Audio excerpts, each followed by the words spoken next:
Inaanyayahan po namin kayo na maging member ng Filipino Community in Kobe, ang Masayang Tahanan. Marami po tayong mga programa at events na isinasagawa. Unang-una po, yung mga libreng pag-aaral kada second and fourth Sunday ng buwan.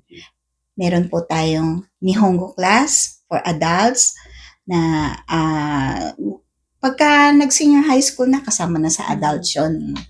Tapos meron po tayo, kasabay po noon, yung class naman, kids class, para matulungan yung mga bata sa mga aralin nila sa eskwela.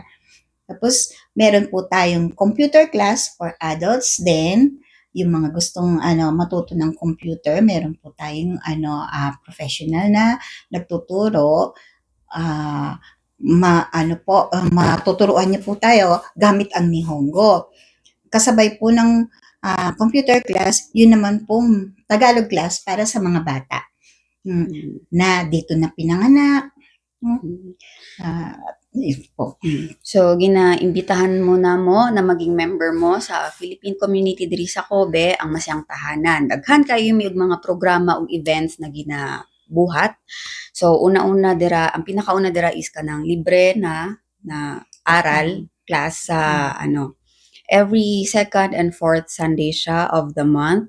So, namin ni Hongo class for mga adults. So, ang kasabay ani is ang kids class na pwede matabangan ang mga bata like sa ilang mga homework sa school, like kunwari na dili sila masabtan or ang mga parents po is dili nila kaya tudluan ilang mga anak.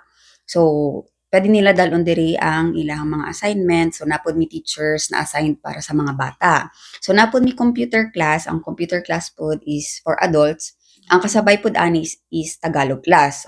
Siyempre, ang mga bata na nagdako diri, para dili po nila makalimutan ang, siyempre, kung saan pag-communicate sa mga pamilya na nasa Pilipinas. So, maski mga basic lang siya na mga na mga Tagalog, at least makapag-communicate lang yun sa pamilya.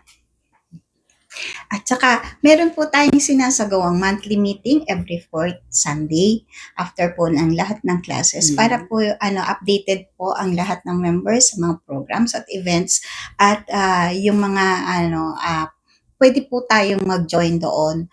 Basta magpunta lang po kayo dito kung gusto niyo umattend sa meeting. So every kada fourth Sunday of the month, 'di ba ang klase namo is second and fourth. So ang katong fourth Sunday na agin ni meeting monthly para kunari nami mga events or nami mga kailangan i-share or unsa bang kailangan mo istoryahan. So ginabuhat namo na siya every fourth Sunday. Every after sa Nihongo class o computer class.